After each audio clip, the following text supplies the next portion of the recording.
Hello बच्चों, let's understand the question first. The vapor pressure of pure liquid A is 10 torr and at the same temperature when 1 gram of B solid is dissolved in 20 gram of A. देखिए question के अंदर pure liquid यानी कि solvent, इसका vapour pressure given है, तो P A naught is equal to कितना हो गया 10 टॉर। ये हमारा क्वेश्चन में गिवन है।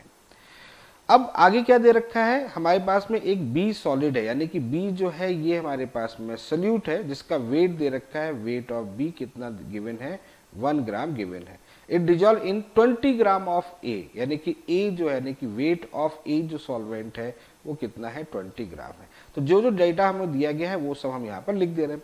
नेक्स्ट आगे है, it's vapour pressure is reduce to 9 torr, यानी कि vapour pressure of the solution question के अंदर गिवन है वो है हमारा 9 torr. If the molecular mass of A is 200 AMU, तो मॉलिक्यूलर मास ऑफ ए कितना हो गया हमारे पास में 200 AMU हो गया। Then the molecular mass of B, यानी कि बी यानी कि जो सल्यूट है उसका मॉलिक्यूलर मास कैलकुलेट करना है। तो चलिए क्या करना पड़ेगा, relative lowering of vapour pressure use करना पड़ेगा। तो relative lowering of vapour pressure किसके इक्वल होता है, कॉलिगेटिव प्रॉपर्टी होती है, वो किसके इक्वल होता है, mole fraction of the solute के इक्वल होता है।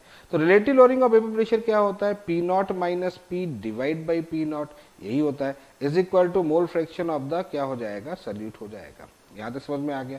अब पी नॉट की वैल्यूज हमारे पास कितनी है, गिवन है माइनस गिवन है 10, पी की वैल्यूज कितनी होगी 9 डिवाइड बाई 10, तो यहां से आपको क्या मिल जाएगा, mole fraction of the solute मिल जाएगा। तो mole fraction of the solute जो यहाँ पर कैलकुलेट होके आएगा वो हो जाएगा 1/10। तो पहली चीज तो हमने यहाँ से कैलकुलेट कर ली, mole fraction of the solute जो है वो कैलकुलेट हो गया। अब mole fraction of the solute calculate करते हैं, तो मोल फ्रैक्शन होता क्या है, मोल फ्रैक्शन होता है उसके मोल डिवाइड बाय टोटल मोल्स। तो अगर हम सल्यूट की बात कर रहे हैं तो हम यहाँ पर लिखेंगे मोल्स ऑफ द सल्यूट। तो सल्यूट क्या है हमारे पास में, बी है, तो एन बी डिवाइड बाय हम उसको लिख सकते हैं N A plus N B, ये लिख सकते हैं। अब इसको आगे डिफाइन करें तो n इक्वल टू कितना होगा, weight divide by molecular weight, तो 1 डिवाइड बाई कितना हो गया mv, ये मॉलिक्यूलर वेट डिफाइन हो गया, डिवाइड बाई कितना हो गया 1/mv, प्लस यहाँ पर अगर इसका वेट देखें तो ये कितना होगा 20, यानी कि weight divide by molecular weight divide by 200। Clear है। तो यहाँ पर सॉल्व करेंगे तो कितना होगा 1/mv divide by 1/mv plus 1/10।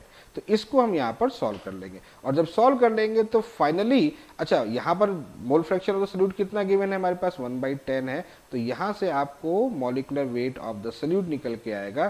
जब ये पूरा सॉल्व करेंगे तो ये निकल के आएगा 90 AMU। तो फाइनल आंसर अगर देखा जाए तो इस क्वेश्चन का कौन सा होगा, हमारे पास में सेकेंड ऑप्शन हमारा इस क्वेश्चन का करेक्ट होगा। तो I hope you understand the very well. Okay, thank you, best of luck.